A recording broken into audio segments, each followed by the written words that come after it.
All right, from the gorgeous Triangle Bowl in Longview, we're here for the title matches of today's JBT event.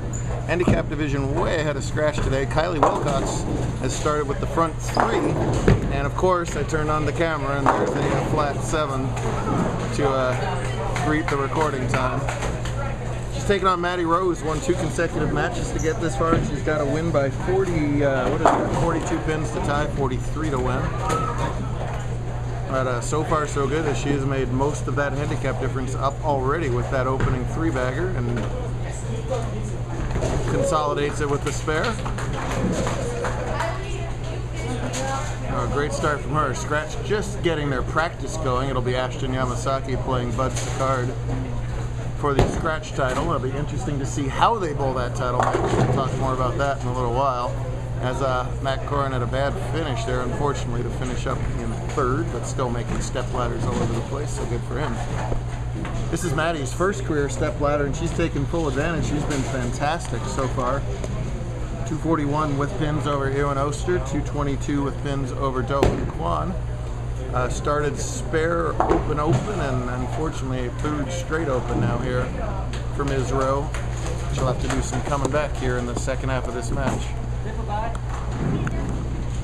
Manana. So I get the camera situated a little bit here. There we go. That's what I'm trying to do. Bo and his team have put so much time and effort into this already great bowling center to give it what I feel is one of the best remodel jobs in the history of the sport. These masking units have been behind the current masking units all along, and they brought them out front after many requests, refurbished, did some great lighting, some great hardwood work, and the result is just gorgeous. Kind of tournament central and for Southern Washington and Oregon as well, invitational tomorrow. Yeah, everybody bowling will be in it because everybody here has made a top 4. $1,000 on top, still 200 on top today, plenty to play for, and Maddie with 4 opens in a row now. Wilcox is the higher average bowler, has to take advantage of that. And sure does with her 4th strike in 5 frames. I got a lovely piece of firewood over there for her if you want to self-serve it. So Ashton's taking his practice shots over there. They already played the U17 match and they both threw backup balls. They're both totally capable of doing that at a high level. And there's very little traffic on the left side today, and the right side played pretty hard. So I'm sure he's going to be trying both lines in practice. And I think it would be a JBT first if both bowlers throw their version of a backup ball in the title matches. I kind of hope they do. They're both trying to win the tournament too, and do whatever they feel gives them the best advantage at it. Up first open of the match for Wilcox. She qualified first today at plus 195. Took plus 7 to make the handicap cut, minus 57 to make the scratch cut. So medium low on the scoring pace today. I'm not a giver score. You don't? You bowled in like 300 bowling hours in your lives.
Scratch just getting started. See, Bud elected to start with a backup ball. Shot 2-0 last game doing so. While we were away, Maddie got a spare in the 6th, but opened again in the 7th. She's struggling right now, and Kylie just wants to put the nail in the coffin there and not give her an opportunity to catch up. As he goes.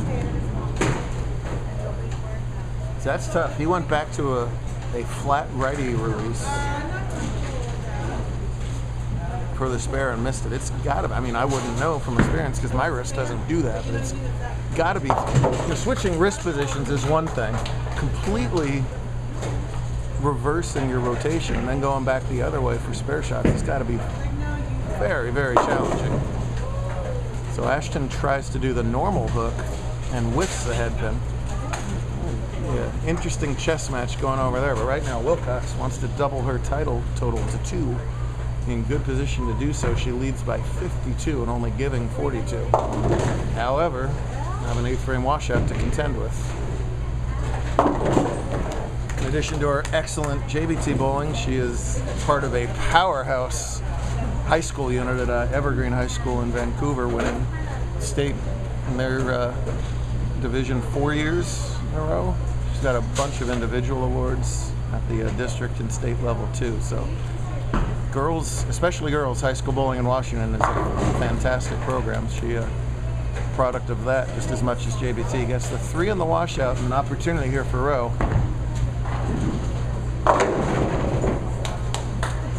Let's see if she can put a couple marks together here in the 8th and 9th and put the pressure back on Wilcox. Get that over. Gets that Brooklyn shot. See a much more beginning bowler, just came in at a 116 average today. Plus 50 after 5, all the way up to plus 129 after 8. So she's gotten better as the day has progressed.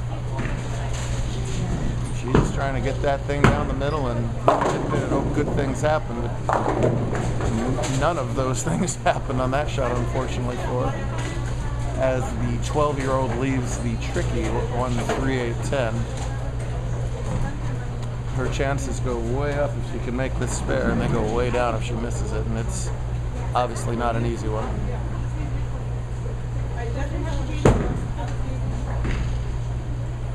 Oh, and just skirts by that to the left. She's got 106 through 9. Give her those 42 pin differences for 148. So even if she strikes out, the best she can do is 178 when you look at it that way. Wilcox on an open with 150 scratch in the 8th. A couple marks will do it. She will happily take only a 5-pin there. Her 1 career title down in Salem last season. Bud still doing the backup ball and looks good. Trips at 6. Identical SYC shirts. These guys are at the level where they travel all over the country bowling. The biggest thing they can find. 2 talented Oregonians. And this Vancouverian? Washingtonian, I know that much. It's just about got that title locked up. Ashton's really got to be thinking about what to do here. He's now 210 on the right-hand lane. I don't think I caught that on camera because right now, Kylie Wilcox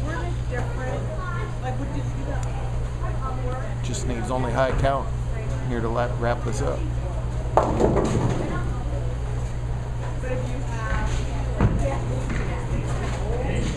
Oh.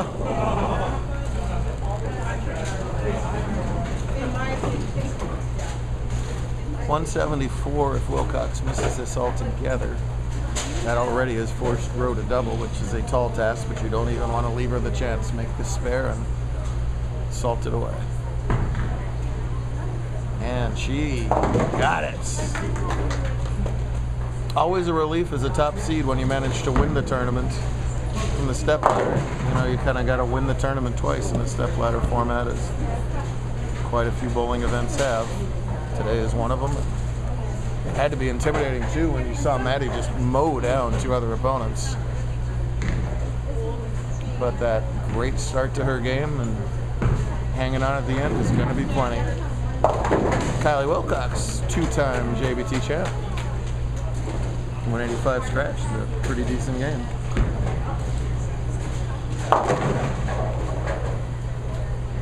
Well, for Maddie, a great run, by far her career high finish with us.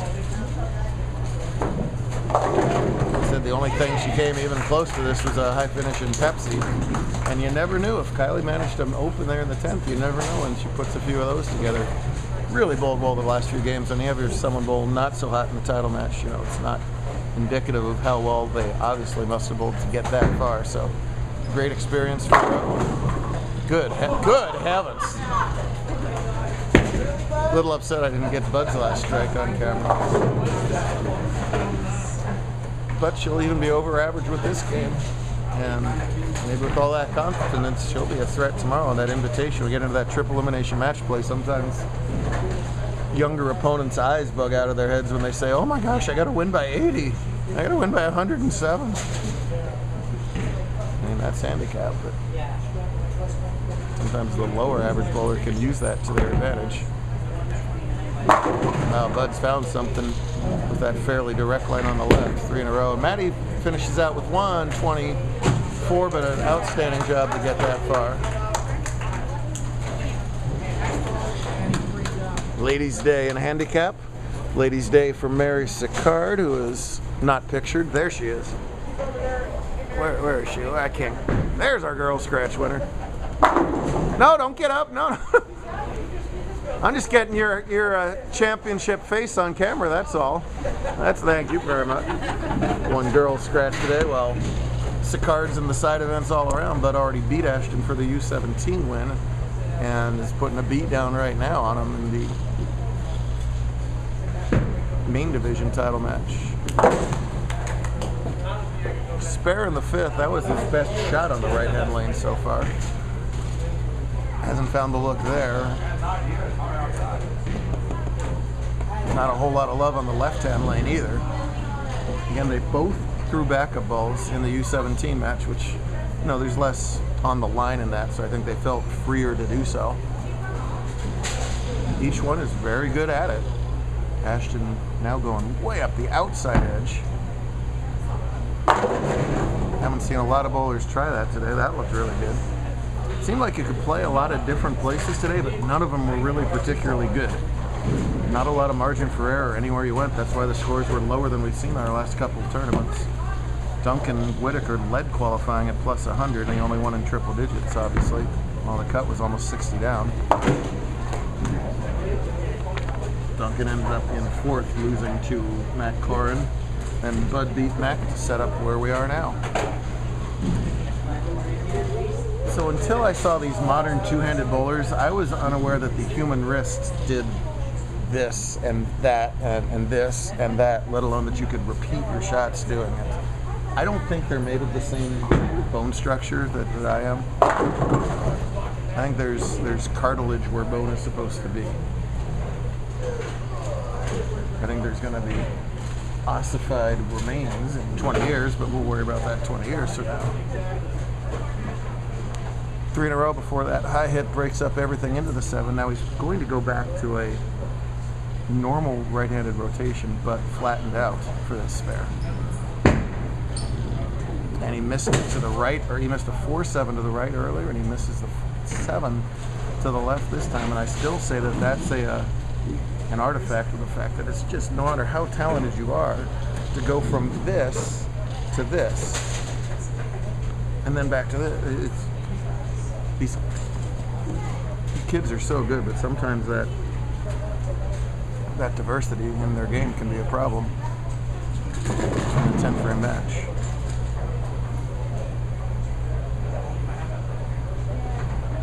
Versatility. Anthony Simonson won a regional this year, throwing backup balls the entire time. If this goes well, I would love to send Mr. Simo this tape, say, hey, you got some not imitators, that wouldn't be right. So, fellow talented backup ball throwing two-handers. That's very wordy. I'll come up with the right thing later. Now this one's trouble. How's he going to shoot this? If he shoots the backup ball, that's really choppable. His right-hand shooting's been iffy. He's going to choose the ladder and make one. All right, there we go. Through all that mess, he's got himself a 19-pin lead through 6 frames. As we zone in our scoreboard here, that's Ashton shooting with that spare working in the 6th, and Bud. Couple opens, but way more strikes. It all adds up to that 19-pin advantage on these luscious gold masking units. I live about 2 hours from here. I've almost joined a league here at Triangle. Just so pretty. So was that shot from Yamasaki. 10 back, by far his best shot on the right-hand lane, as he tells his fan club down there. So we got Bud explaining to Duncan what he thinks is going out there, and then we got an Expos fan. They're right.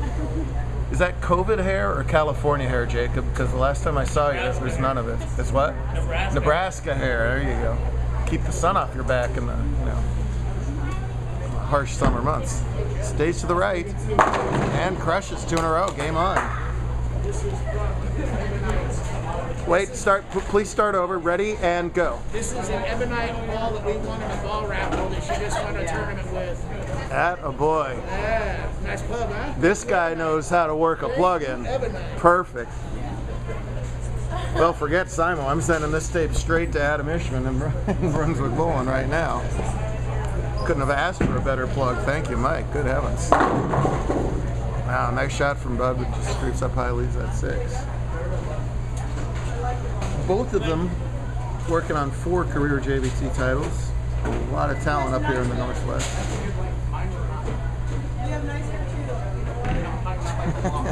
I think I started something with the hair there. Moms are now critiquing everyone.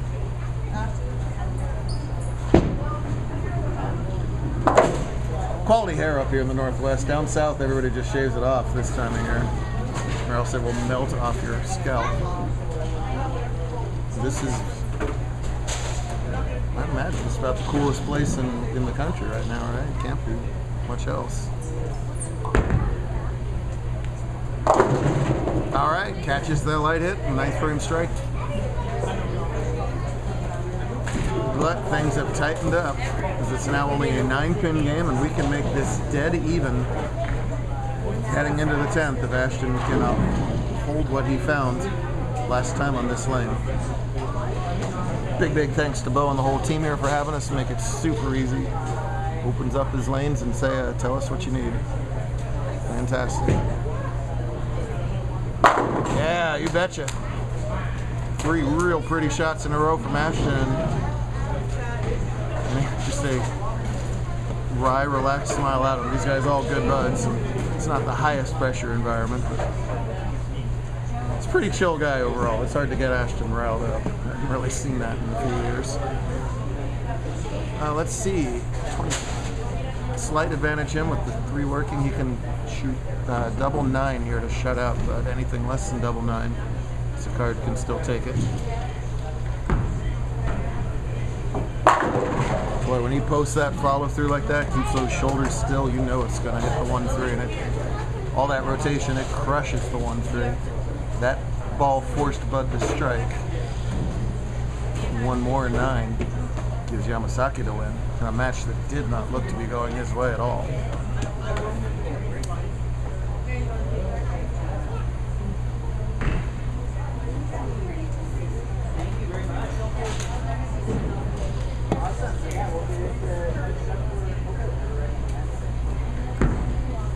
Post it.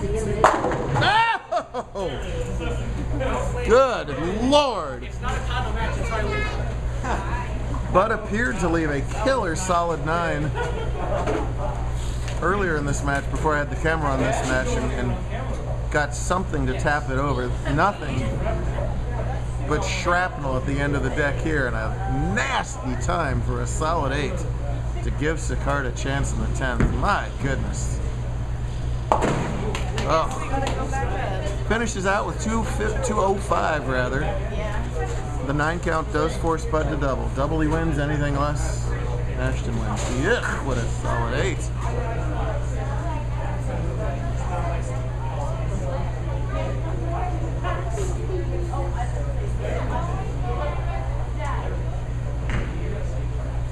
You know, everybody's got their A game, their B game, their C game. The backup ball's got to be around his L game, and it's tougher to throw not your A game shot when the pressure rises. Let's see if he's up to it. Trusted it out to the left, but it doesn't recover. The bucket will spell defeat for Bud, and a fantastic comeback not derailed by the solid 8s. Gives Ashton Yamasaki today's title. Well, he can throw it back up, he can throw it flat. I don't know if he's going to throw it some other way or he's just honked off right now. I don't know which, probably the latter. Let's see what the look on the right looked like. He's going to move over Ashton's place, and of course trips the 4. So now he's going to spend the next 10 hours second guessing what he did, because that's what bowlers do. But good support all around from the peanut gallery over there, and an entertaining match between two of the best up here in the Northwest. Maybe we'll see him tomorrow afternoon going for the 4-digit top prize. Good stuff. Do it again.